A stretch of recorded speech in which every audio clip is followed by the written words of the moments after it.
aking mga subscriber, followers. Ang pag-usapan natin ngayon, simula na ang gulo. Saan ba gulo? Gulo ng Philippine National Police, gulo ng Bansang Pilipinas. Kayo na lang bahalang maghusga. Pero ikakamada ko ang mga problemang kaharapin ng ating gobyerno.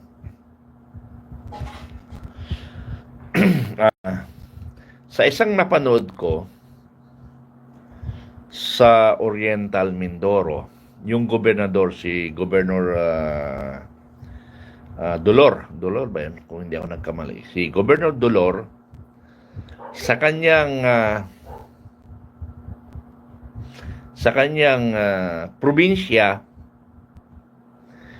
hindi siya makapasok sa kanyang nasasakupan. Katulad nung construction project sa flood control, flood control pinasyalan niya.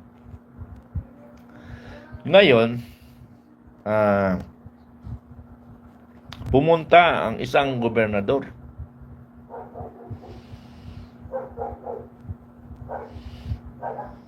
Now, isang security guard lang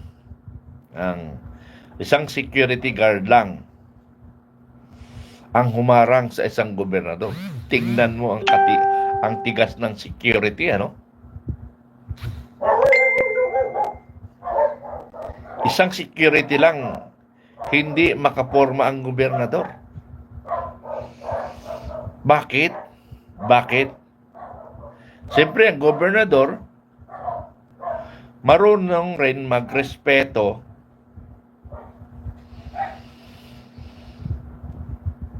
sa isang security, Sa isang security, marunong siya magrespeto. Kasi alam niya yung security na yun ay napag-utusan lamang sa instruction. Ano ang instruction? Ang instruction sa kanya,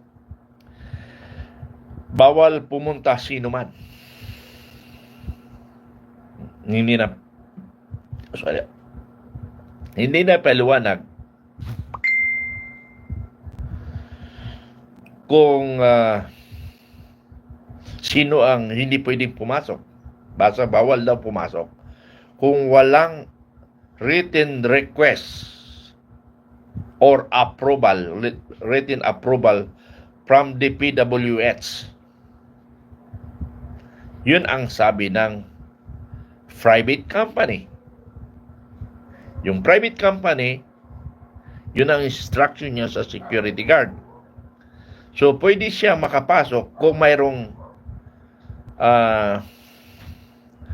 sulat na inaaprubahan na pwedeng pumasok ang gobernador sa kanyang teritoryo.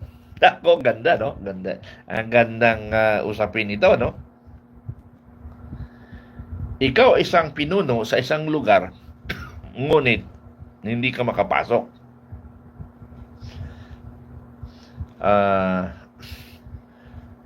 Bibigyan ko muna kayo ng isang halimbawa.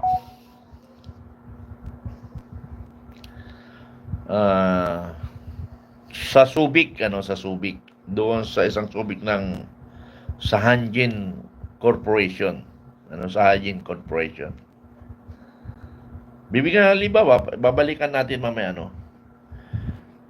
Hindi basta-basta rin makapasok ang isang gobernador doon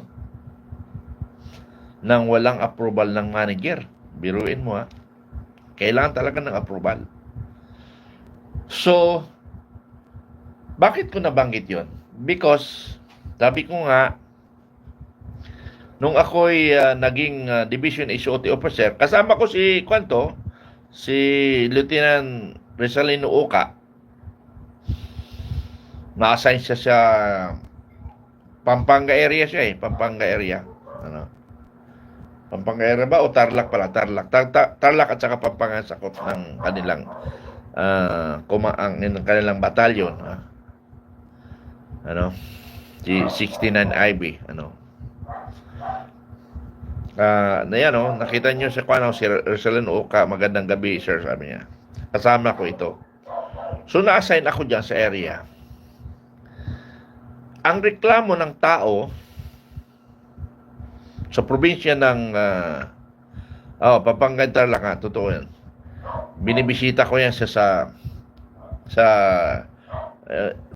ang kanya naging iyor niya is Pampanga yata nun, sa Lubao ba yun, ano. Now, nung sa Sambales ako ay ang reklamo ng tao, sir, tulungan nyo naman kami. Bakit? Kasi nga, sir, masyadong rampant ang droga dito. Pati anak ko hindi ko na ma-disiplinahan dahil kalat ng droga. Sana matulungan mo kami, sabi niya. Hindi ko alam kung kapitan ako noon or major na, no? Isang kapitan yun sa Subic. Sabi ko, sige Kap, huwag ka mag-alala. So hindi lang yun barangay, maraming barangay na reklamo sa akin. Sige, huliin natin kung sino man yang sinasabi yung drug lord na bata ni gobernador, ano? So, sabi ko, sige. Hulihin natin yung sinasabi yung tao na yan para ipresenta natin kay Governor Magsaysay. Kasi hindi ako naniniwala sa sinasabi nyo na tauhan siya ng gobernador. Mayroon bang gobernador, kako, na tauhan niya mga drug poser o drug lord? Hindi ako naniniwala nun. Kaya dapat mahuli natin yung drug poser na sinasabi nyo. Ituro nyo sa akin. At bigyan ako ng information. Sabi ko sa kanila. So, binigyan ako ng information, sir. Laging nagtatambay sa provincial, sa municipal, sa provincial, PNP provincial headquarters. Doon lagi siya nagtatambay. So, thinking nung luko-luko na yon, na sinasabi nila na drug lord, na bata ni gobernador, pinuntahan ko sa provincial headquarters. Pinapasyalan ko lang. Ngayon, nung pinapasyalan ko siya doon, pero kunwari, namamasyal rin ako sa kapwa ko kabaro, Pero, that's part of my strategy, Aba, nakaramdam. Lumipat siya ngayon sa hygiene company. Yung hygiene na yung gumagawa ng barko. Ngayon, wala na yata, South Korea yun, company, South Korea. Gumagawa ng barko. So, meaning, ang ginawa ng drug lord na sinasabi ng mga reklamo ng taong bayan ng Sambales, doon siya nagtambay ngayon sa hygiene. Why? Kasi hindi ako basta-basta doon makapasok. Maraming proseso.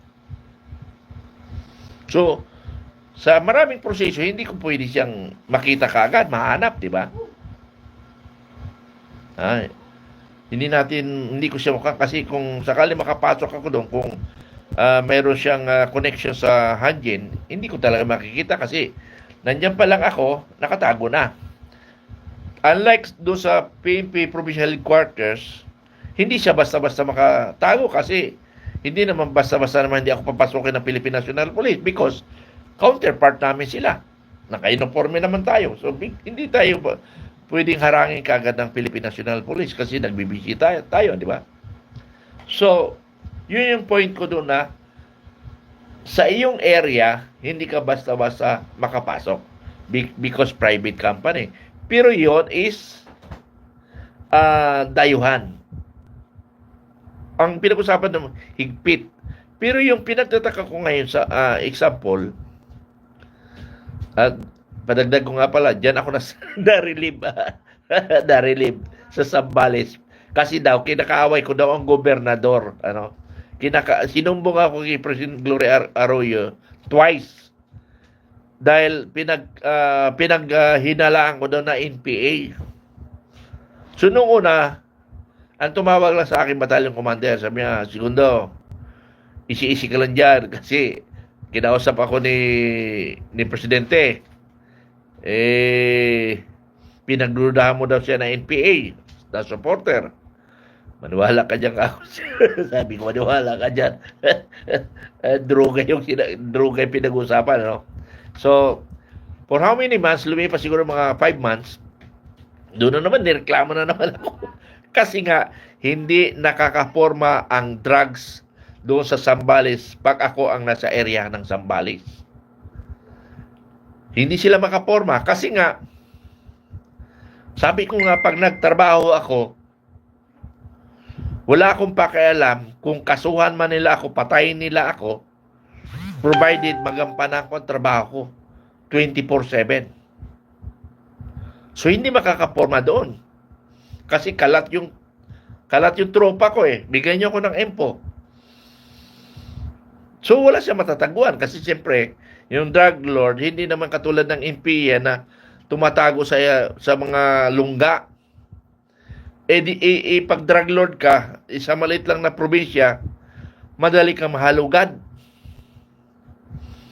So, ang ginawa ngayon sa akin, ang ginawa sa akin ngayon, sabi niya, sinumbong na talaga ako. General na tumawag sa akin. Sabi niya, John, maghanap ka ng unit, kahit saan gusto mo, ipapa-assign kita, sabi niya. Sige sir, wala tayo. Sabi ko, okay lang. So, patransfer talaga ako. Ngayon, may nakarinig na isang commander, na Colonel Biles, sabi niya, sir, kung itatapon niyo ipapare-assign natin si Major Mitran sa labas ng Central Luzon, kunin ko na lang, sir. Anyway, Bulacan naman ako eh. Zambales naman yung malayo. Baka pwede, sir. So, ibig sabihin, from Zambales, kasi ang iwan namin, Zambales, Bataan eh. So, nailipat ako sa Bulacan. Bulacan lang talagang hawak namin. And the part of Pampanga hawak rin namin. So, naging hawak namin yon. So, big sabihin, nalipat ako ng Bulacan. Another story, bakit nasa ako ng Bulacan? Panibago naman yung kay General Palparan case. Sa akin din, hinahanap yung dalawang UP student. Ihiwalay natin ang kwento yun. Yung UP student. Ihiwalay natin kwento yun. Tuloy tayo. Tuloy tayo. Tuloy tayo. Balik tayo sa Oriental Mindoro. Balik tayo sa Oriental Mindoro. Biruin mo, gobernador ka, hindi ka makakapasok. Ganun pala yun. Pero sa aking pagkaalam, ito, alam ko na, pero pinag-uusapan lang natin para kayo, may idea kayo, o baka meron kayong i-inject na alam ninyo rin. Di ba? Ipasok ninyo. Okay. During POC meeting, banggitin ko na rin nasign ako ng inawakan kasi namin ang Oriental, hindi lang may Marupa, ang Region 4B. Hawak namin ang Region 4B, except di Palawan, So, ang boss namin doon ay ang commander namin si General Kita, which is kasama ko ngayon. Siya yung buddy ko ngayon. Si General Kita, na naging Undersecretary ng Anti-Retive Authority. Then, si General Macanas. Sir, good evening, sir. General Macanas. Siya yung deputy namin noon, si General Macanas sa Mindoro. Kaya alam niya yung nangyaring encounter, So, patuloy tayo, mga kaibigan. Patuloy ako, So, yung nangyari na pinasukan ni Governor Dolora, sa parte ng Nauhan, Oriental Mindoro, na kung saan doon kami nag-headquarters sa Nauhan. Kaya pag nagpa-meeting ang province of Oriental Mindoro or Occidental Mindoro, lahat ng ahensya ng gobyerno, pinapatawag niya. So, ibig sabihin, kung ikaw ay district engineer ng DPWH, you're under watch of the provincial headquarters. O what time? Provincial governor, the governor. Kasi nga kami, hindi ko invitation man or direct, hindi, lahat yan kasi hindi naman ka direct under, So, invitation. So, ibig sabihin, ang DPWH, lalo na kung disaster ang pinag-uusapan, 100% dapat nandoon sila. Yung DPWH, kung ilang distrito yun, sabihin natin dalawa, ang district engineer sa Mindoro, dalawa, ilang district pa Mindoro? Parang dalawa rin yata, no? District 1, District 2, ano? So, yun ay a-attend sila ng meeting. So, meaning, under the supervision pa rin sila, o under watch na lang, hindi supervision, under watch pa rin sila ng governor ng every province. So, meaning, mas tingnan ang gobernador kaysa sa DPWH district engineer, di ba? Pero bakit may power? Ha? Bakit may power ang district engineer? Ito tandaan nyo, take note nyo, bakit may power ang district engineer? Na pinaliwanag ko na under watch sila ng probinsya. Bakit? Bakit ganun? Kaya kailangan pa ng approval ng DPWH bago ka makapasok sa area ng probinsya. Yun yung pinagtatakahan. Baka mayroong sumagot na gano'n. Bakit ang gobernador hindi basta-basta makapasok? Ang ibig sabihin niya, hindi basta matigas yung district commander kasi nga mayroong utos sa national level, national.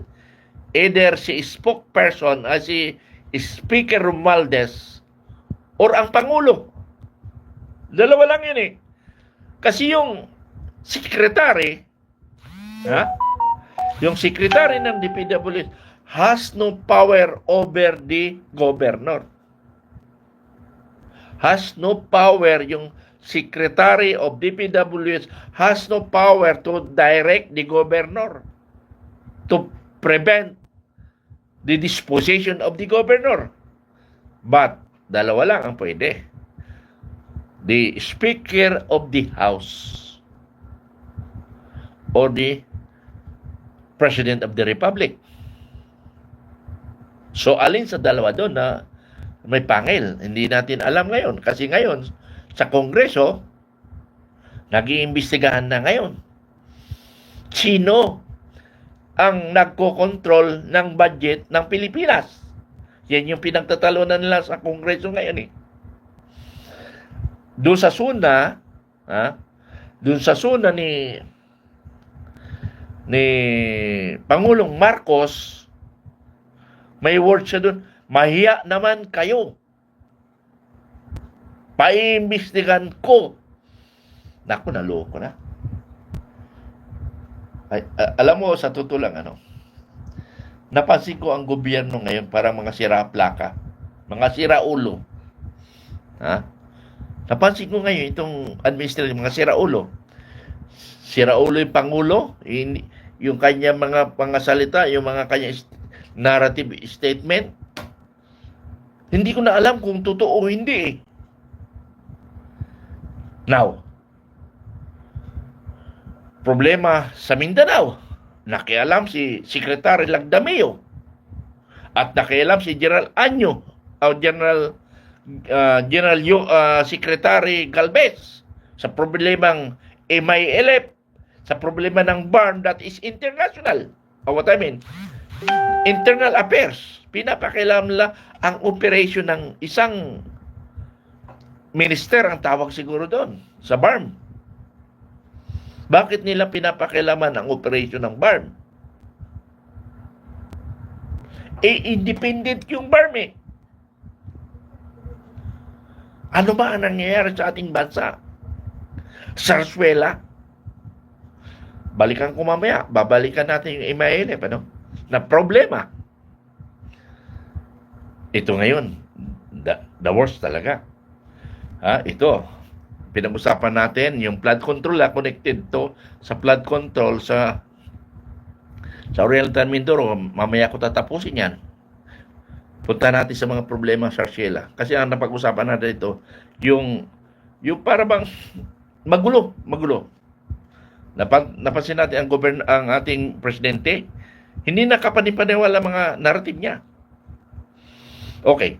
Sa Mindanao, MILF, pinakilaman ni Secretary Lagdamio at saka ni Secretary Galvez. Ito ngayon. Alam niyo ba yun? Ha? Alam niyo? Philippine National Police ngayon. Nako. Malapit ang EAP dyan. Hindi, malapit ang EAP na magde-decide na dapat kailangan extreme. Talaga strict. Pero mamaya, EAP, mayroon tayong pag-uusapan ng EAP mamaya, panghuli kayo. At saka, siningit ko lang PNP. Nako, ang PNP ngayon may problema. Ha? May problema ang PNP. Nag-decide yung PNP chief, kinontra ng Napolcom. Ito ngayon ang kwan ngayon. Ha?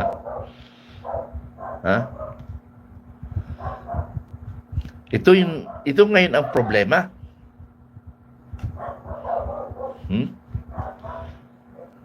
Sino ang powerful ngayon? Napolcom, PNP chief.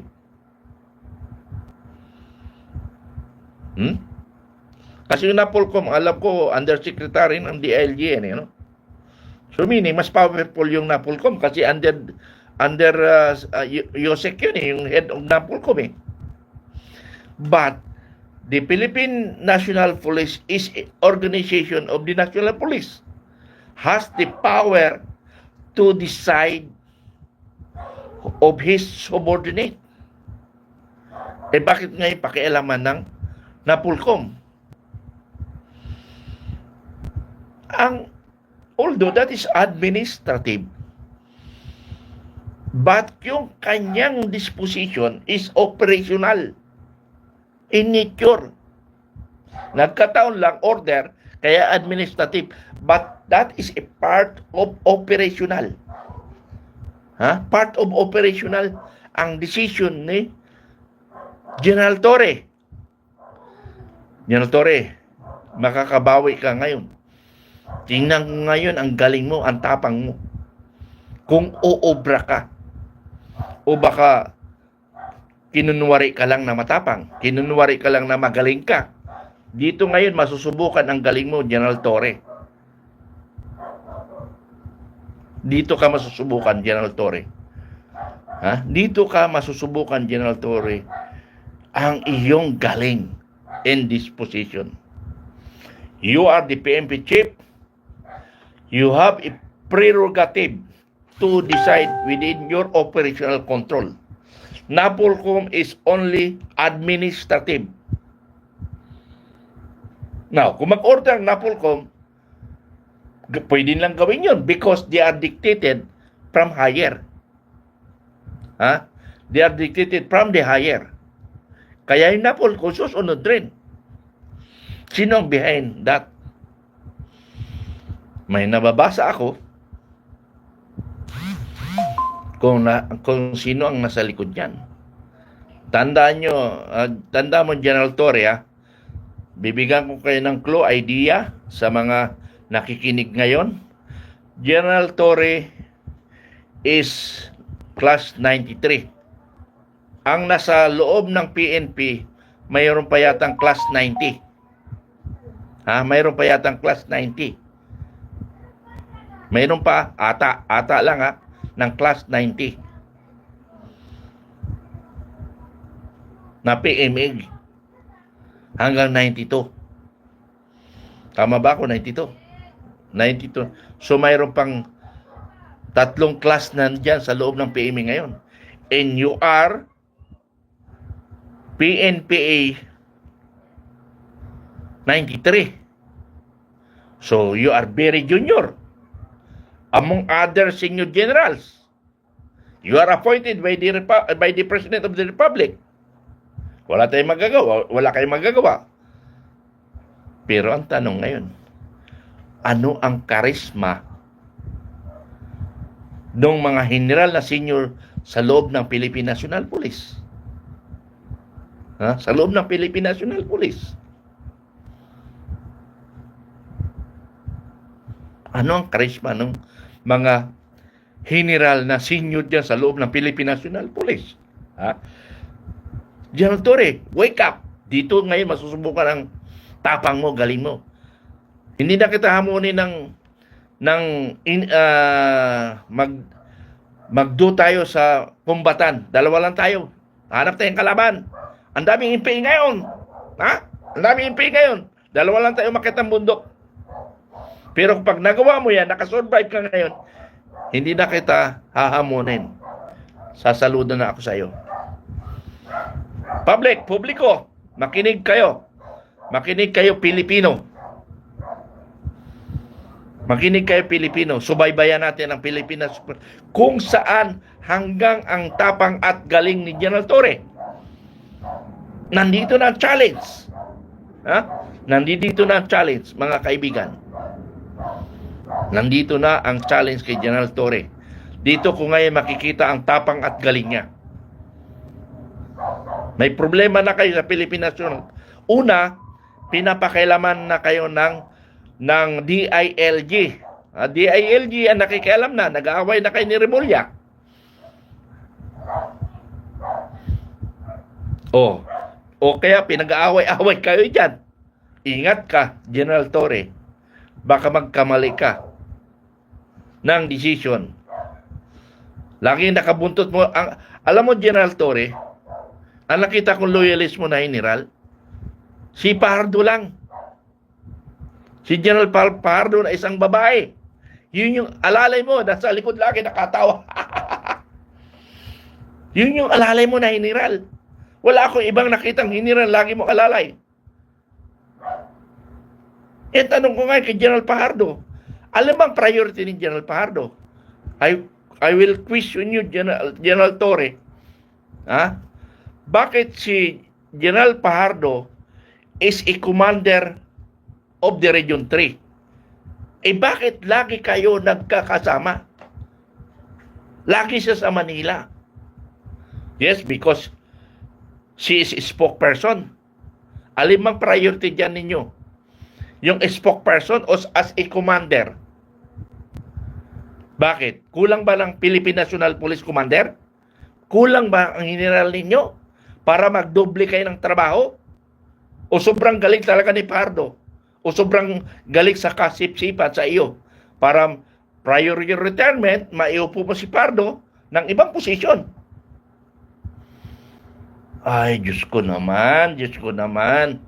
Basang-basa kayo, pangit. Hindi maganda yan. Hindi maganda sa imahen yan. Ha? Hindi yan maganda sa imahen ng EFP. O what I mean, the Philippine National Police. EFP, panghuli kayo ha. EFP, panghuli kayo. Mayroon kayo papaliwanag sa taong bayan. EFP, mamaya kayo, panghuli kayo. Mayroon kayong ipapaliwanag sa taong bayan. Philippine National Police, bakit kayo pakialaman sa administrative bakit kayo pakialaman sa operational function? That is operational function connected because if the management of the operation, number one of the recommendation is coming from the operation, not for the admin. Ang admin kasi issuance of orders lang yan. Yun lang yung kanyang involvement. Maglabas lang ng order. But other than that is the operation concern because they are commanders on the ground. And that is the disposition of the operation. So hindi under ng kanyan, ng Napolcom.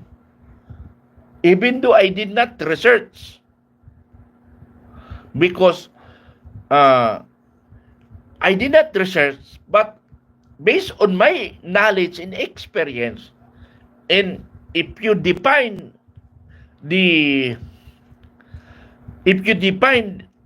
all their position in designation and operational function, makikita mo na that is operation yung action ni General Torre. Not purely admin yan.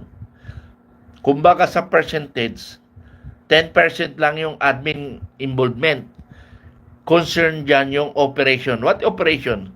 Yung public affairs operation, intelligence operation, and a tactical operation. So, General Torre, malalaman natin ang galing mo. Tingnan ko.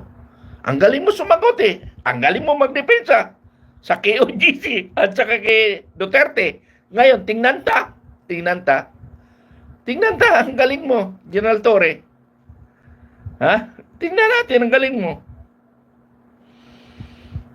Kasi sa KOGC, ang galing mo magsalita. Talagang magaling kang uto-uto. December sa kwan, kinaya mo. Ha? Kinaya mo yung general ng Philippine Air Force na supposedly you respect the SOP of the Villamor Air Base because the Villamor Air Base is 3-star and you are 2-star and kanyang pwesto yan EOR. Yes, you are CIDG nationwide, of course. But within the camp, hindi mo pwedeng papilan yun. Outside the camp, pwede kang pumapil. Inside the camp na yun eh. Supposedly, ang magdi-decide doon, and you must respect because that is military camp. It's a camp of armed. Nako, naloko na ako tumawag.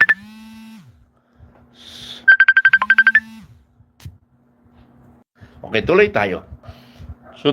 Gobernador rin tumawag sa Cagayan. Pero natalo. Cagayan kasi wala pera.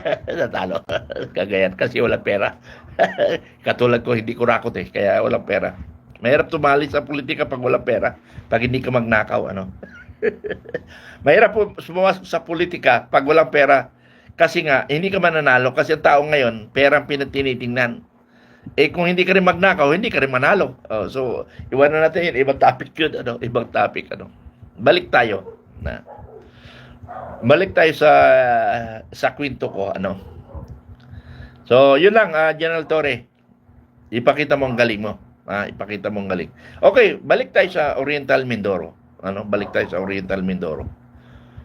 So, kaya nangyari dyan, kaya lumakas uli ang NPA sa Oriental Mindoro o sa Mindoro alone dahil maraming illegal activities nangyari sa kabundukan ng Mindoro. Kaya ang nangyari, yung mga hindi pa na i-influence ng military ang other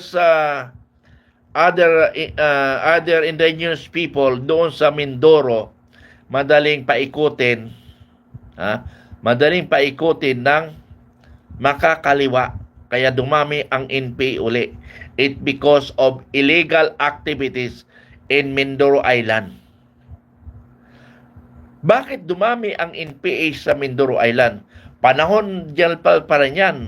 Naayos niya yan. Nawala ang mga NPA dyan, nabawasan. Kasi na-assign nga kami dyan, ni General Kita at saka ni General Macanas, na ang kwento sa akin, ng mga naabutan namin doon, nako, pati mayor NPA na rin. Okay. Panibagong kwento muna, bago kay Gobernador.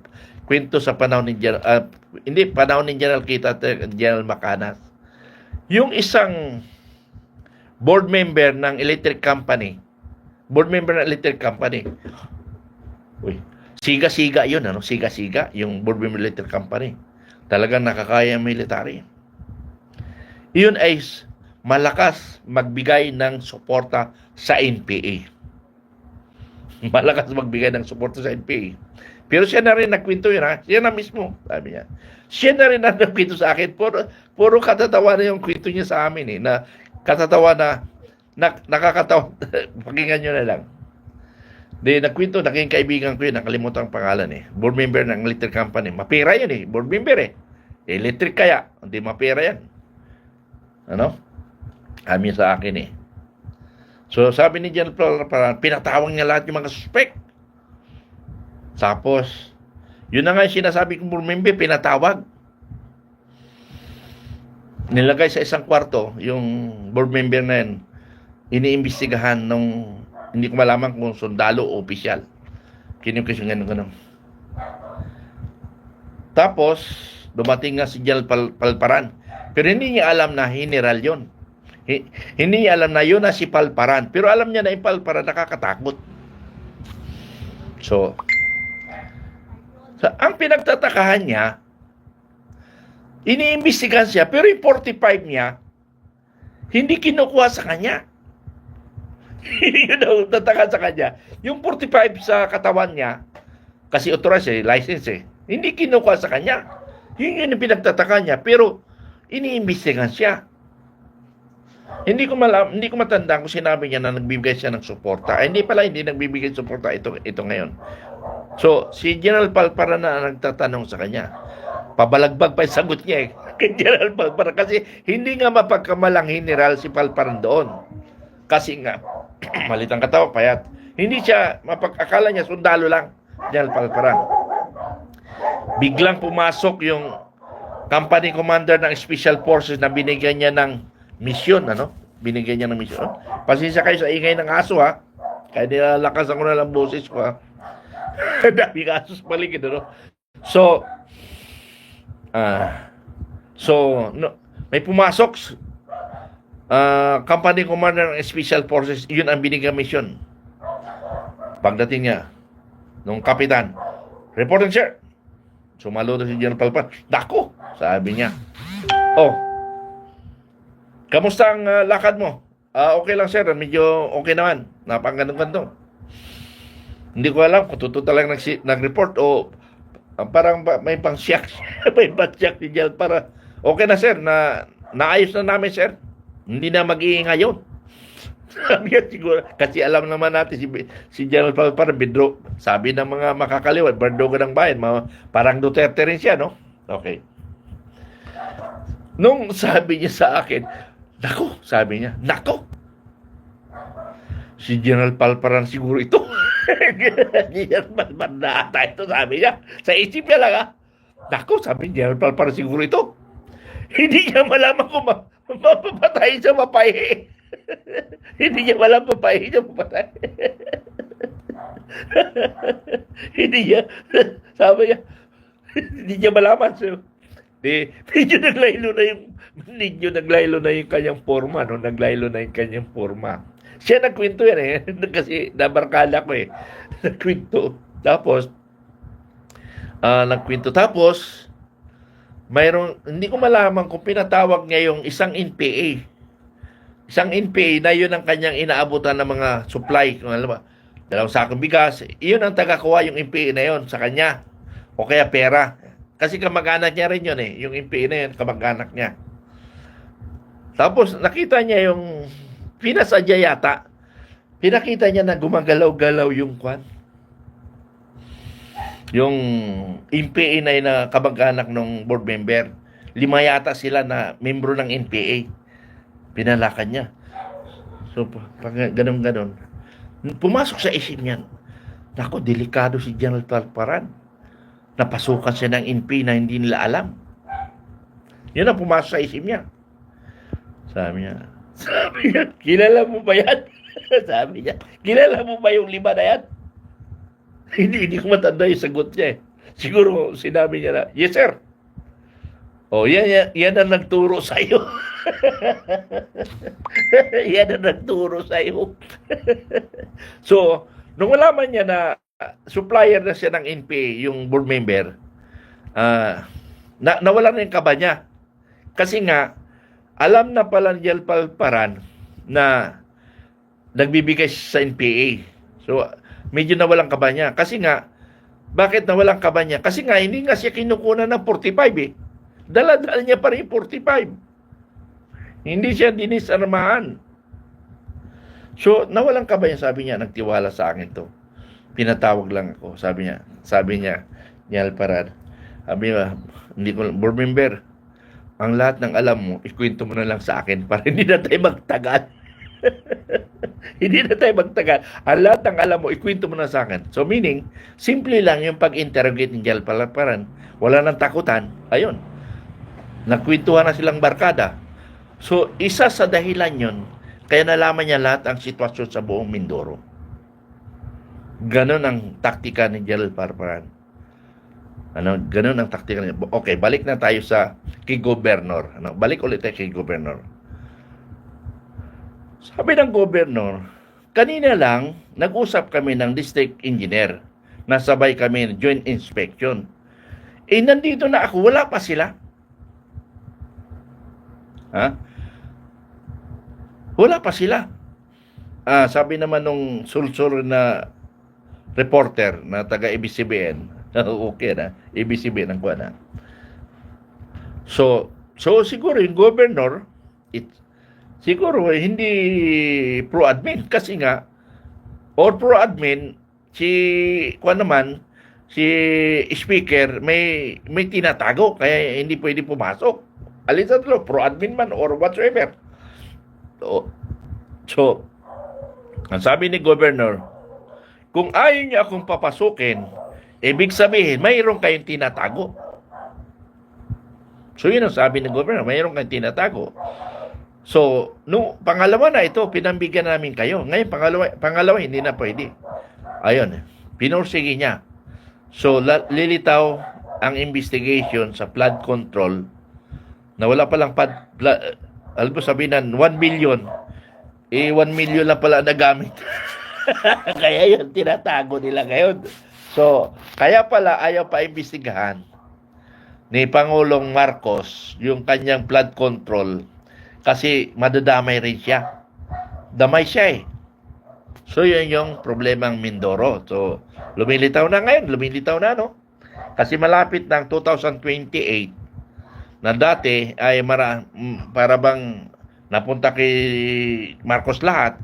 Ngayon, dandanang kumakawala ang mga sip-sip kay Marcos. Hindi ko naman sinasabi papunta sa Duterte, pero dandahan na sila nagkagulo sa administration. Unang-una kasi, weak leader ang ating presidente, kaya ginagago siya ni First Lady at saka ni Tambaloslos. Kaya magulo ang bansa natin. Walang direction eh, ang daming ulo eh, ang daming nag-iisip. So kung dami nag-iisip, hindi nag-synchronize yung isang objective. Kaya magulo talaga. Kailangan talaga, being as a president, isa lang ang dapat katakutan, ang presidente lang. Wala nang iba. Pero ngayon sa administration, ang daming siga sa administration. Sa administration. Okay, balikan ko muna ang MILF kasi may sumagot dito yung isa namang siraulo. Sabi niya, hindi daw independent ang BARM. Independent as BARM. Hiwalay na sila. Mayroon na silang sariling operation. Pero hindi sila independent na hindi sila susunod sa batas ng Pilipinas. Hindi yun. Ang sinasabi ko, mayroon silang disposition sa kanilang area, sa BARM. Kung sinong i-appoint, decision ng BARM yun. Hindi from the national. Pinapakailaman ni Secretary Lagnamio at na Secretary Galvez. Kaya baka nga, bumalik uli ang putok ng Mindanao. Pag bumalik ang putok ng Mindanao, actually, narinig ko na 2023 pa eh. Pero naayos-ayos, pero baka ito sumiklab ay another patayan na naman, daming sundalo naman na mamatay nang dahil sa politika. Sabi nga ni General Cañeso, daghan pang Ilocano sa Luzon. Kaya nabadsat si Biason, si General Cañeso, kasi magaling sa kanyon yun eh. Sabi niya, Daghang pang Ilocano sa Luzon. Ayun, nabatchat si General Cañizo kay Bacoy. Hindi basta-basta binibigyan ng power. Kasi kay General Cañizo that time sa Mindanao, pag ang sundalo hindi sumusugod, ha? Ang sundalo hindi sumusugod sa dami ng kalaban ng rebelde, titirahin niya sa likod. Titirahin ng kanyo sa likod. So, ikaw kayo mapilit na mag-advance. Kasi pag hindi advance, mabungaw man kayo. Ano yung mabungaw? Mamatay kayo sa hilo sa impact. So, mag-advance ka talaga. Para hindi ka mabungaw sa putok ng 105 o 155. Mas mahina yung 105 kasi 155. Malakas yung 155. Kasi yung 155, hanggang 20 kilometers yata ang abot. Tapos yung 105, nasa 15 kilometers ang naabot. So, malayo-layo na, 20 kilometers ha. Kung pag-uusapan natin na Antipolo at saka Manila, ganun kalayo ang abutin. Luneta to Antipolo City, sa sentro. Yan yung 20 kilometers, more or less. Kayang abutin ng 155. So, ganun yun. Now, ang impact nun, ang kayang bungawin yun, ano ba bungaw? Bisaya yan yung bungaw, ano? Yung mahilo dyan sa pagputok, 500 meters radius. So, maluwang rin yun. Ang 500, ilang poste ng Meralco?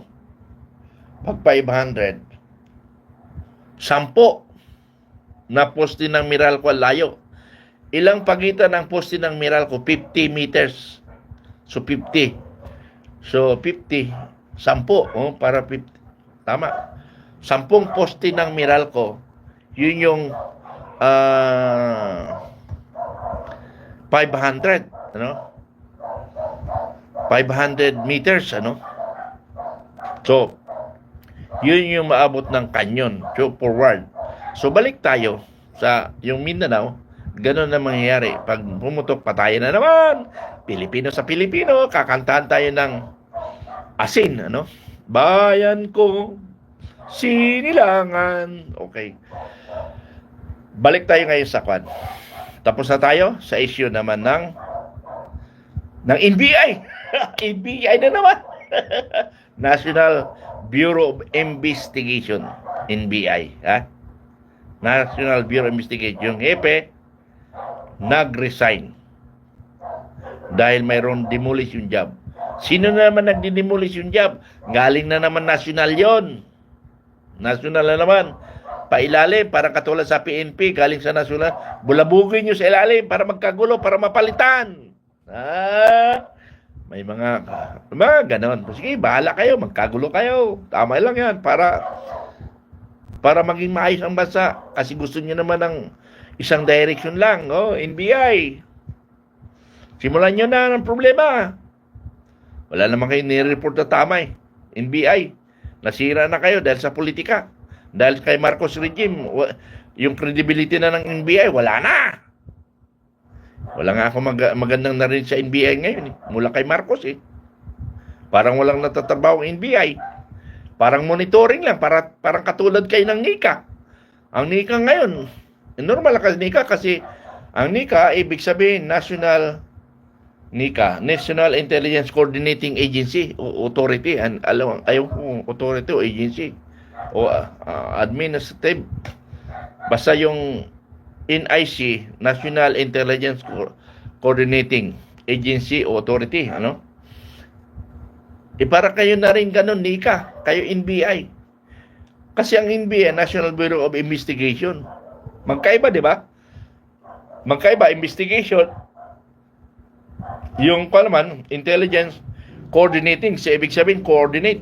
Lahat ng intelligence ng gobyerno, ang nag-o-oversee dyan, yung NICA. Kaya nga, coordinating agency siya o authority. Parang gano'n na kay NICA. What time, NBI, gano'n na lang yung papel nyo. Parang lumalabas kayo na monitoring na lang kayo sa nangyayari. Kaya dapat magkagulo kayo dyan para malaman ang tama. Okay. Last part ko, yung last part ko, mga kaibigan. Ano yung last part ko? Ano ba nakalimutan na mga pumasok sa aking kaisipan? Ha? Di ba sabi ni Pangulong Marcos sa kanyang suna, wala nang guerrilla front sa Pilipinas? Oh, galing ha, wala na. Kaya yung iba, yung mga member ko ng guerrilla forces, ay nagsitawagan, Sir, tayo yata tinutukoy ni Pangulong Marcos. Hindi, guerrilla front yun, NPA yun. Kasi mayroon tinatawag na Nueva Ecija Guerrilla Front Committee, Samar Guerrilla Front Committee, Cagayan de Oro Guerrilla Front Committee. Ganun yun.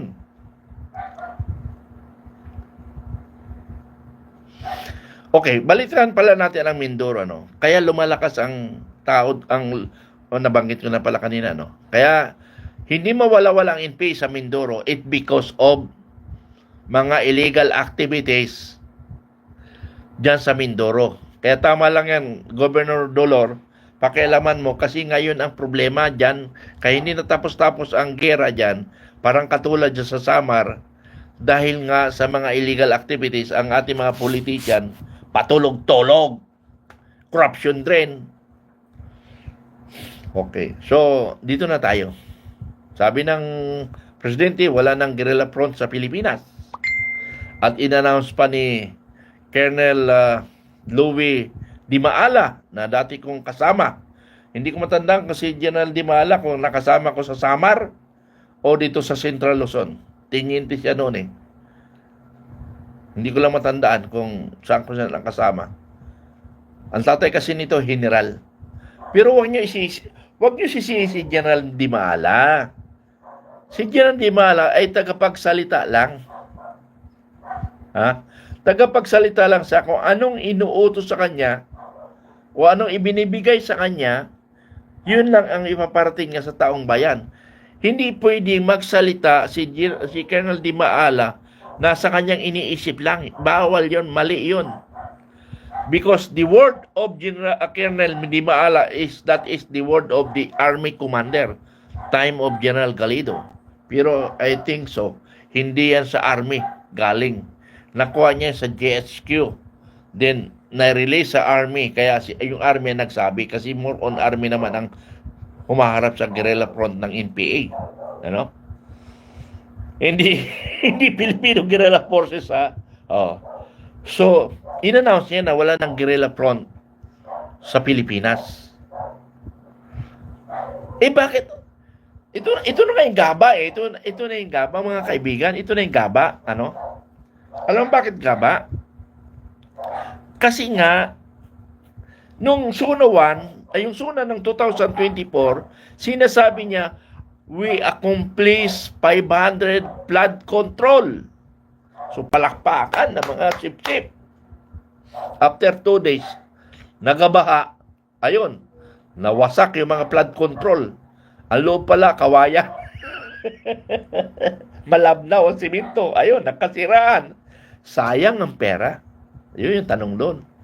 Hindi lang sa ginawa nila na sarsuela yung flood control, kung hindi, nasayang lang ang pera kasi nasira eh. Di uulitin na naman. Another 500 billion na naman. Ang dami kayang magawang bahayan ng pabahay sa mga mahirap. Sobra-sobra yun, yung 500 billion. Sa akin palagay, hindi naman ako engineer. Yung 500 billion, sobra-sobra na sa mga Pilipinong pabahay. Nakranto pa. Yung pala, 500 billion. Ang ginamit lang, 500 million. Naku, naloko na. Wala pa 1 billion ang ginamit nila. 500 billion yun. Ay, Diyos ko, Pilipinas kong mahal. Ewan ko. Saan ba tayo patutungo nito? Ang hirap kasi sa atin, mga kaibigan. Ang hirap kasi sa atin, kinakampihan nyo pa yung mga magnanakaw, mga abusado, mga gago kayo. Ay, sorry ha. Sabi ko nga, hindi na ako magagalit eh. Pero nakakagalit talaga, nakakapag-init dugo eh. Kasi nga, inaaksaya nyo, maliban sa inaaksaya nyo yung pera ng taong bayan, ninanakaw nyo pa. Mga gago kayo. Sorry ha, for my words ha. I am not professional. I am unprofessional. Ang professional kasi ngayon dito, yung magnanakaw. Ang professional ngayon, magnanakaw. Yung mga brilliant people ngayon, mga magnanakaw, ba't hindi ko sinasabi lahat ha? Selective lang naman. Yung mga magnanakaw lang naman, no? Diyos ko, grabe pagka magnanakaw nyo. Tayo mga MUP, men in uniform personnel, magsalita naman kayo. How many generals, officers retired? Nasa 20,000. Nasa 20,000 more or less ang officer retired. Kung MUP, sabihin natin nasa 60,000. Generals and officers, 60,000. Ang nagsasalita lang ngayon, 1,000 lang. Diyos ko. Asan ba kayo? Mas maganda ngayon, kumampi na lang kayo sa magnanakaw kaysa nag-silent kayo. Mas maganda kumampi na lang kayo sa magnanakaw. At least may concern kayo. Kaysa naman, wala kayong pakialam sa mundong ibabaw. Hindi nyo ba alam may responsibilidad tayo? Lalo na tayo mga retired. Habang nabubuhay tayo, mayroon tayong responsibilidad sa ibabaw ng mundo, mga generals, officers. Huwag na natin isalin sundalo kay sundalo. Pag tinawag natin, susunod pa rin yan eh. Pero tayo mga officer, magsalita tayo. Kung hindi kayo mag-side sa against corruption, mag-side kayo doon sa neutral. Huwag na lang sa pro, kasi buising talaga yung pro. Kung ayaw nyo maging against corruption, maging neutral kayo. Magsalita kayo. Hindi, kasi ang Marcos ngayon may ginagawa naman eh. Ganito ang ginagawa ng Marcos. Mali lang paningin ninyo eh. Hindi nyo lang nakikita ang ginagawa ng Marcos. At least nagsalita kayo, may concern, may pagmamahal kayo sa bayan. Kaysa naman wala kayong kibo. Nakinabang pa rin tayo. Even though we are retired, we serve 20 years or 36 years or 40 years in the service, nakikinabang pa rin tayo sa pera ng taong bayan. Kahit pa paano, makonsensya tayo, makialam lang tayo. Magsalita tayo sa nangyayari sa ating bansa. Tulad ng namin na mga officer na nagsasalita ngayon. May snappy salute sa lahat ng mga nagsasalita against corruption, nagsasalita neutral. At least may pakialam kayo. Hindi ko mo retired tayo. Pahinga kayo, magpasarap kayo sa buhay. Wala akong pakialam doon kasi buhay nyo yun eh. Pero yung responsibilidad natin bilang isang Pilipino, mayroon tayong responsibilidad. Makialam, mag-obserba. Paano? Halimbawa, mag-gera. Di ba pag nag-gera, i-recall tayo? Ako, hindi na kailangan i-recall. Kami mga retired na kasama sa Filipino Guerrilla Forces, hindi na kami kailangang i-recall. Bagkos, susuporta na lang kami magkaroon ng internal arrangement in regards to problem of the Philippines. Kasi we have organized the Filipino Guerrilla Forces. Hindi na kailangan kami patawag. Kasi kung ipatawag mo kami, sisirain yung organisasyon namin, hindi nyo mahal ang ating bansang Pilipinas. Kung hindi, manira lang kayo. Mas maganda, magkaroon tayo ng arrangement na ito ang magiging tasking ninyo na pangalagaan nyo ang taong bayan para hindi na mamataranta. Because yung disaster management ninyo, hindi yan well organized, hindi yan well coordinated down to the barangay. Unlike sa Filipino Guerrilla Force, kung nabuo na kami, hanggang barangay, mayroon kaming command. But your disaster, sige, subukan nga natin kung organized na kami at saka subukan mo nga yung disaster organization nyo kung maka-response ng katulad ng dami namin pag lahat na ma-organize. Wala lang kasi kami pundo na pang ikot-ikot eh. Gusto nila bisitahin ko. Ay, hindi ko na pwede pakialaman yung picture ng asawa ko. Baka sabi niya, manahimik ka na nga lang dyan. Di manahimik ako. Ha? So, hindi ako nakikialam sa pension ko. Pera kasi ng pamilya ko yun. So, gagawa ko ng paraan na makakilos ako para makatulong sa bayan. Di ba? Okay, balik tayo. Yung sinasabi ko. Generals. Mayroon kayong Armed Forces of the Philippines, General Browner, sir. Ang ganda pa naman yung mga pronouncement mo, mga narrative. Kaya lang parang sampal sa'yo. Saan galing yung information sa SUNA na sinasabi ni Presidente Marcos na nagmumukhang tanga siya, ginawa niyong tanga si General at si Presidente Marcos na sinasabi niyo guerrilla front dismantled na, wala na, existing. Bakit ang daming gera-gera ngayon? Una, marami tayong napatay na MPA sa Samar, sa Masbate. Ano pa yan? Ano pa mga lugar yun? Masbate, Bicol. Hindi, Masbate, Bicol pa rin yun. Masbate, sa Region 5 na lang. Marami pa lugar, marami namatay. Na NPA, tuwang-tuwa tayo. Kayo hindi ako natutuwa. Hindi ako natutuwa sa marami namatay na NPA. Bagkus nalulungkot ako. Pilipino yun eh. Pero hindi naman ninyo kasalanan na napatay nyo yun. Hindi nyo kasalanan yun. Kasi nga, alangan na, ito yung kwento ko. Ito yung kwento ko sa mga barabarangay o mga noong panahon ko. Ha? Sabi ko, hindi naman po pwede na hindi magbarilan yung NPA at versus sundalo. Alangan naman pag nagsalubong sila, mag-aper. Di ba? Hindi naman pwede mangyari. Magbabarilan talaga. So, hindi kasalanan ng sundalo yun, pinatay yung NPA. Kasi armado sila eh. Nagsalubong. Alangan naman mag-appear silang dalawa. Di ba? Pero yung NPA, biktima lang ng paglilindang ni Sator Ocampo, ni Franz Castro, ng sino pa mga dyan sa party list na yan. Yan yung dapat sisihin. Kasi sila ang nag-utos sa mga kadre nila na linlangin nyo ang mga Pilipino. Yung mga tangang Pilipino, linlangin nyo. Lalo na mga pobre. Lalo na indigenous people. Madaling yung bulahin yan. O, tingnan nyo ang kagagawa nila, di ba? Ganun lang ang pagtingin sa inyo, mga katulad kong mga nitibo. Mga pamangking ko apo is mga nitibo. Mga tidurayang. At saka yung sa Davao, ano yung ano yun, anong nitibo yun? Mga pamangkin ko, nitibo.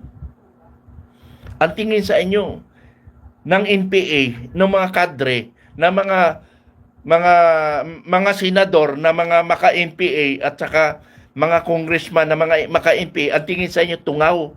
Wala kayong magagawa, linlangin nyo yan. Totoo naman eh. Totoo naman ang ganun ang usapan nila.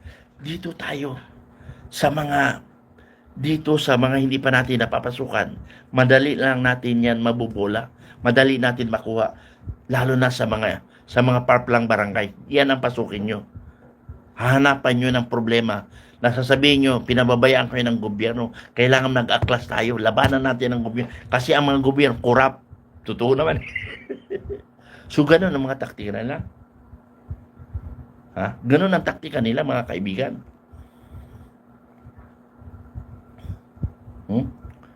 Pinubola nila. Kaya kawawa, lalo na yung mga kapatid natin, mga nitibo. Yun ang target nila. Biruin mo, minsan, from Mindanao, lalakarin na pamuntang Manila. Kasi nakuha na nga eh. Nakuop na nila. Or, na-influence na nila. Kasi ngayon, mayroon silang tinatawag na white paper theory. Ano yung white paper theory? Ang ibig sabihin, ang utak ng mga nasa kabundukan, ang utak nun, malinis pa yun. Wala pang nakasulat doon na military, supportahan yung military. Wala pa nakasulat doon. Ang una nakasulat doon, NPA ang tumutulong sa taong bayan. So yun ang nakatatak ngayon. NPA ang hero. NPA ang tunay na sundalo. Sundalo, kaaway natin. Kasi sila ay mamamatay tao. Adi, hindi na yung mabubura.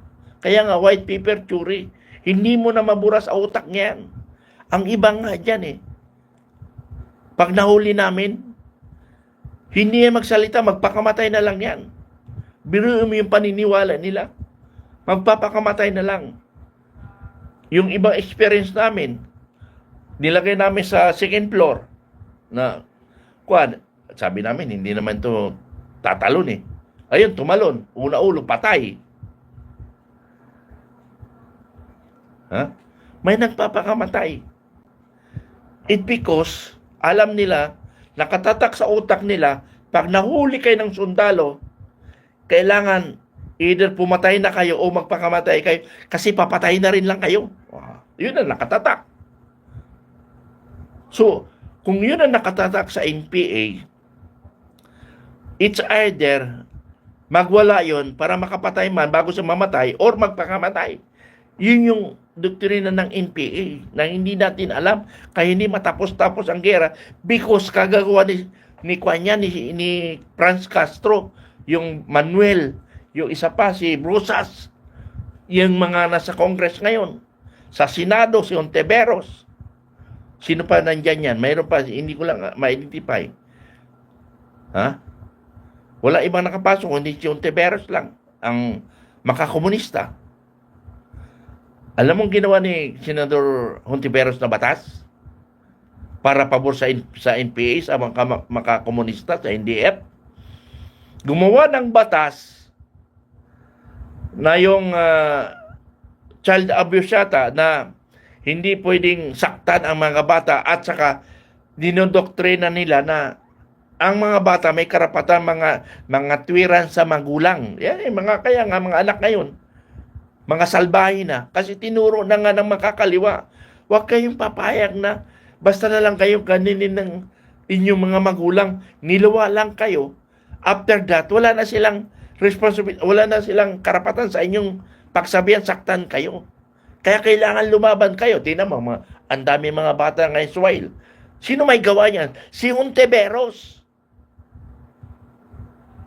Si Hontiveros ang may gawa niyan. Para madali silang makarecruit. Tingnan mo, nakalimutan yung pangalan. Isang ginang. Silang mag-ina, nag-aaway. Ang sinasabi ng ina, medyo mayroon na daw katok yung anak niya. Pero pagdating doon sa kaliwa, sa mga NPA, matino siya. Pero pag sa ina, may katok na daw. Paano kasi yung salita ng ina, hindi na naintindihan. Ang naintindihan na lang nila, yung galit sa gobyerno. Ganon katindi ang mga komunista, ang mga kadre, katulad ni Manuel Brosas, ni Brosas, ni Castro, Sator Ocampo, si Reyes, pati ng pare, ganun na rin eh. Robert Reyes, nakasama ko sa isang pulong yan eh. Sabi ko, Father, dati magkaaway tayo, ngayon magkasama na tayo. Ngayon, hiwalay naman pala kami. Ni Father Robert Reyes, di running press. Hindi na running, hindi na makalakad eh. Kasi matanda na eh. Biro mo, bata pa lang siya, lakas siya, tumatakbo talaga. Ngayon, hindi na makatakbo kasi sobrang tanda na. Hindi ko maintindihan, sabi niya, yung mga politiko, daming pera yan, ganyan-ganyan. Pero ikaw, duda ko, Father ha. Father ha. Aywa ko. Hindi na lang ako, respeto ko na lang sa Father. Hindi na lang kita damay. Ay, Diyos ko naman, oo, mawain.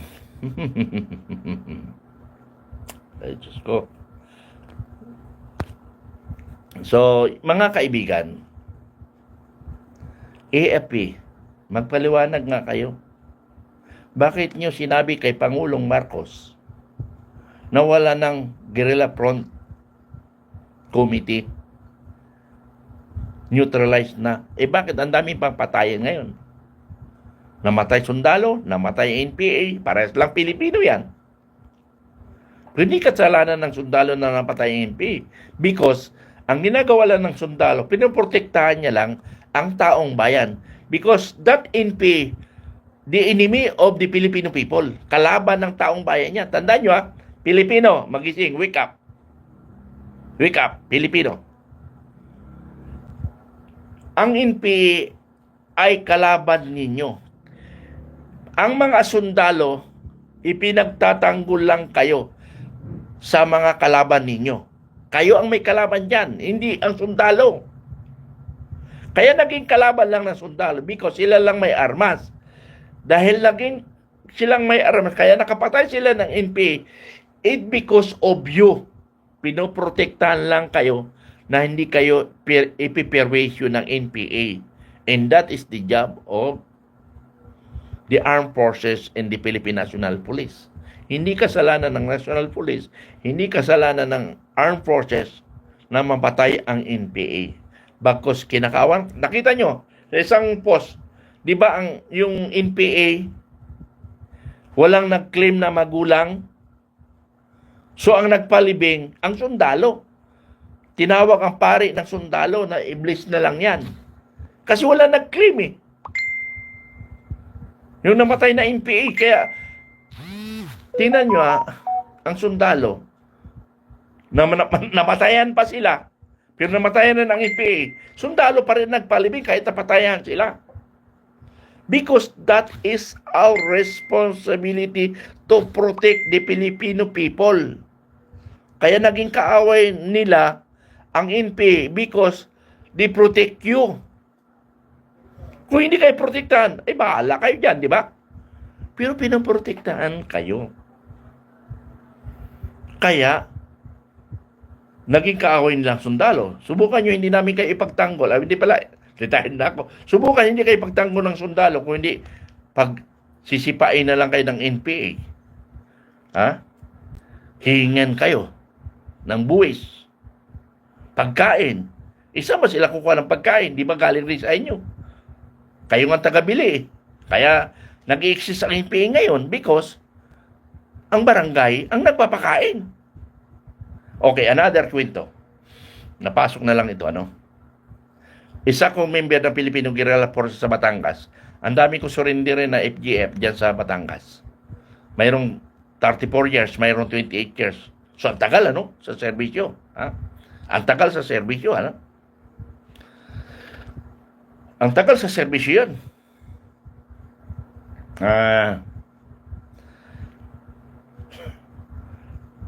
So, ang kwento niya sa amin, Sir, nakalimutan ko yung lugar na enkwentro nila.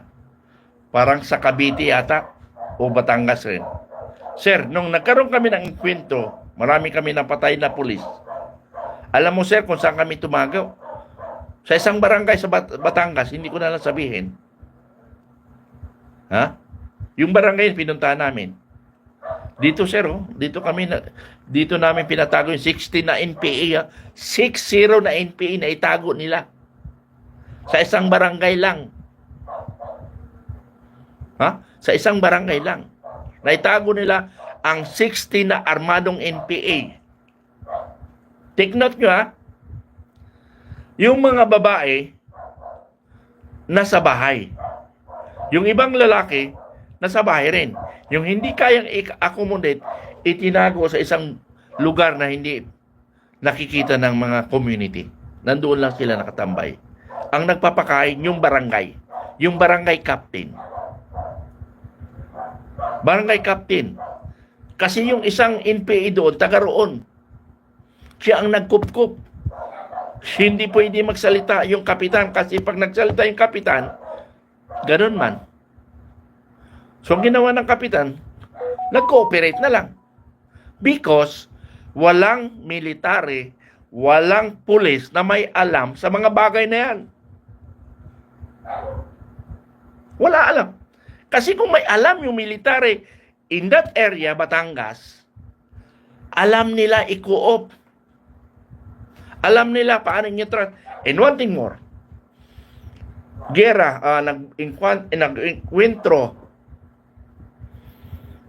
Bibigyan ko ito, tuloy-tuloy ko lang yung kwento ko sa inyo, Magandang kwento na ito, mga gera na ito pag-uusapan natin. Kasi nga ito yung nagpapahirap sa Pilipinas, ito rin yung nagpapahirap sa taong bayan at nagpapatakot sa taong bayan. Okay, nagkaroon ng pulis, inambos ang pulis dyan sa Montalban, sa barangay San Isidro yata yun. Alam nyo kung saan tumago yung mga NPA? Ha? Alam nyo ba kung saan? Nag-isa-isa sila, tapos pumunta doon sa isang grupo. Kasi nung pagkainkwentro, ginalugan ng sundalo yan, yung paligid niyan. So hindi sila pwede magtambal doon kasi ginalugan eh. Alam niyo kung saan? Ando sa 2nd Division Headquarters. Sa tabi, sa Tanay mismo. Di ba ang Tanay, sakop niyang 2nd Division. Doon sila tumabi.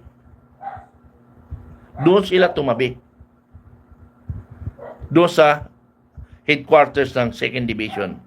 So, ang isip ng 2nd Division Forces, doon mismo sa area ng pinangyarihan. Doon nila ginalugad. Paano nila magalugad? Andun na. Nakatago na sa tabi nila. Pag lumabalabas sila, kitang-kita yung 6-5. Pag alis, ayun, sabi niya, yun, mga tanga-sundalo. Nandito kami, oy, sabi nila. Bakit ko alam? Andiyan, magtistigo sa akin si General Gadot. Mista ni Captain Dado, 83. Number 1 sa 83 yun, si Ikwan ha. Si General Gadot, number 1 sa 83 yun, nung mag-report sila sa Army. Pero, inunahan siya kasi may tigulang na siya nung pumas. Pero, siya ang number 1 sa Army nang mag-report sila kasama sa Captain Dado, General Kita. Si Attorney Jose. Captain, yung member natin sa FJ Prince, si Captain rin, lumabas rin ito, katulad ni Captain Dado, Captain Cardos, 83, nag-report. So, siya ang testigo. Sabi ko sa kanya na mag-report ako sa 2nd Division dahil pinaalis ako na sa 7th Division dahil nireklamo nga ako sa presidente. Hanap pa unit. Tama-tama si General Gadot nandito sa 2nd Division, humabol ako sa kanya. Dati ko siyang boss sa G3. Mabula ko sa kasi siya ng tube staff dyan. Under ni Colonel Gadot si General Galvez. Lieutenant Colonel si Galvez noon. Yung Galvez na yun, tukoy ko yung nakikialam sekretary na ngayon. Sekretary. G3 siya yun. Ang boss niya si Colonel Gadot, yung boss ko. Naging tube staff. Naging boss ko sa G3 noon. Sabi ko, sir, kailangan i-CMO natin ang buong paligid ng kampo. Bakit? Sir, sa aking pakiramdam, nandito ang kalaban sa tabi natin. Hindi lang sila kumikilos because this is their recreation area. Simula na si Mitran. Ayun. Feedback ko sa kanya. Ganun ba? Sir. Dito, sir, tumira yung mga nag-ambos sa pulis doon. Okay, another example. Bigyan ko yung example. Para marinig ng mga pulis at saka sundalo. Sa tabi nyo lang kalaban nyo. Huwag kayo maghanap sa labas, sa malayo. Sako naman. Sa Magsaysay, sa 7th Division. Palabas na kasi ako noon eh. Sabi ko, sir, pero nampisan rin. Pero itinigil yata nung umalis ako eh. Sir, sabi ko, 5 kilometers from our headquarters ng mga barangay, i-CM mo natin. Bakit? May mga armado, sir, dito nagpapahinga, nag-organize sila. Hindi lang sila gumagalaw. Kumikilo sila ng walang armas. Nakatago lang mga armas nila. Ganun ba? Sige, ikaw. Magsasaka. Pinasukan ko. Ayun, totoo na nga ang sinabi ko. After 1 year, or less than 1 year, umalis ako. Napunta na nga ako dito sa 2nd Division. Ayun, encounter sila. Ayaw makinig eh. Inalis nila trupa eh. Ayaw makinig. Encounter sila. So, ang point ko doon, siguro inalis nila kasi alam nila may NPA na. Umalis kayo dyan mga CMO. Kailangan kumbat ng gamitin natin, gera-gera. Hindi yun ang solusyon ng gera. Ang solusyon, community activities ang gagawin natin, hindi gera.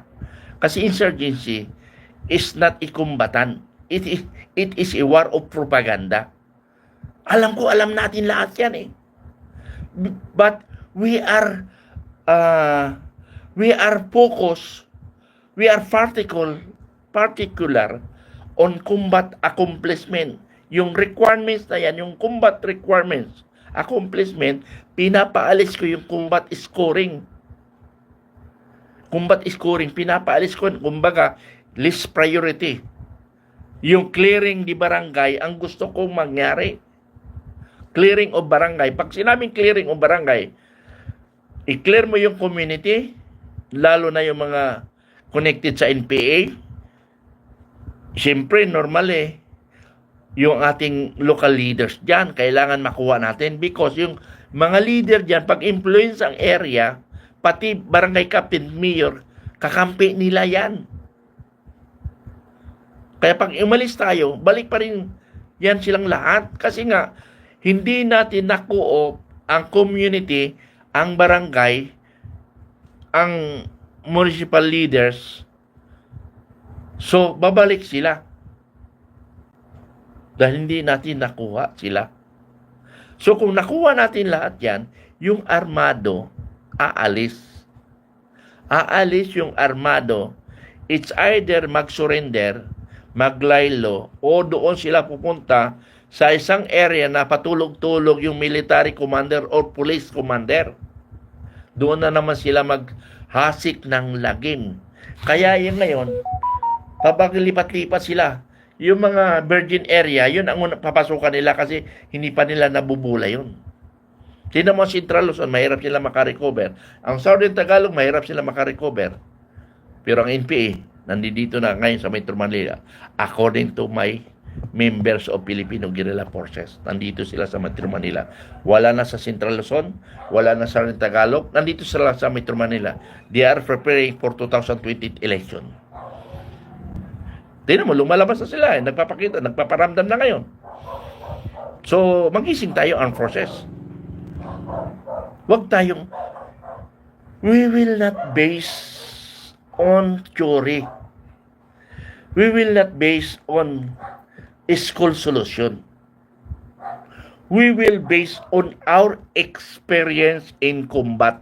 Yun ang gamitin ninyo. Real combat, not school solution, not theory. Ha, mga kaibigan, ang dami kasi matatalino sa atin Kaya nga yung total municipal clearing ko, ginawa nilang area clearing, yung guerrilla front clearing. At ngayon, pag kasi total municipal clearing, kasama ang mayor doon na i-clear mo. Siya ang maglilid sa insurgency, sa NPA. Ngayon, kung bumulong sa'yo, huwag mo na ako idamay dyan kasi delikado ako. Pero lahat ng gagawin mo, supported ako. So, lalakas ang loob mo because ang mayor mo backup. Kasi mahirap magtrabaho kung hindi mo backup ang mayor, baka kasuhan ka ng mga legal matters. Kaya marami sundalo nagkakaso because hindi nila alam ang tamang approach, mga kaibigan. Ganun lang yan. Kaya nga, pag mumaliktad ang panahon, i-inject ko yung insurgency will be turned over to DILG para maging busy ang DILG. Hindi lang puro pagnanakaw ang inaatupag nila. Pati yung pulis, hindi na lang yung inaatupag nila umuwi ng umuwi. Kailangan trabaho 24/7. Ang barangay captain, para makapokus sila sa peace and order, hindi yung puro construction ang inaatupag ng mga kapitan. 3 construction company. Pag may bidding, pasok lahat yan. Siyempre, kahit saan pumasok yan, kanya lahat yun Diyos ko, naglulukuhan tayo. Okay, anymore, maraming salamat sa inyo. Napahaba yung aking kwento, Pero anyway, babasahin ko muna yung mga kwanyo. In fairness naman sa lahat, Heidi Singh, magandang gabi po. General Mitran at sa mga FGF. Always safe po. Salamat sa lahat dito. Rizalyn Oka, magandang gabi, sir. Itong si Rizalyn Oka, kasama ko to sa 69 IB. Yung kanyang boss ay Quandren, naging tube stop. May star rin ni Captain Dado. May star rin ni Captain Oh, masay nabanggit ko kanina, mista niya. Nag-chief staff si General Bisaya. Lydia Mercado, hi po, oy, kapilyo ng asawa ko. Oliverio Aray, said hi. Okay. Felicia de Galicia, watching from Calamba City, Laguna. Mamahalin natin ang Pilipinas. Salamat. Christian Losadi, number 3. Nanding Flores, Martin Romualdez at Lisa Masa o Lisa Marcos. Oh, yan ang daw ang ibig sabihin niya, nagpatakbo ng Pilipinas. Nanding Flores, sila ang mga nasusunod kay BBM. Yes, tama ka dyan. Uy, nandito naman yung pro-corruption, si Hakim. Oh, Hakim. Si Hakim, ito isang pro-corruption to si Hakim eh. Hakim Manong Giring, oh, hindi independent ang BBM, ang BARM. Ano ibig mo sabihin? May alam ka ba sa patakbo? Paliwanag mo nga, Hakim, kung ano. Heidi Singh, God save the Philippines dahil nababalutan na ng mga masasamang kaisipan sa bansang ito. Ikaw lang ang nakakalam ng lahat. Okay, salamat Heidi Singh. Ang Panginoon ang nakakalam sa lang lahat. Rick Ray, tama ka din about Tory. Ang tanong, nung general ka anong ginawa mo? Tama. Okay, tanong mo, Rick Ray, ano? Hindi ka na naniniwala sa kwento ko? Di ba? Pero nasagot na kita, no? Kasi pinaliwanag mo na eh. Marami ako nagawa sa armed forces. Almost 24/7 ang trabaho ko. Kung mababago lang panahon, at pagpakinggan lang ako tapos na yung NPA. Alam mo, kailangan lang sa pagsul ng NPA. Ito, puso lang. Tapos ng NPA, puso lang.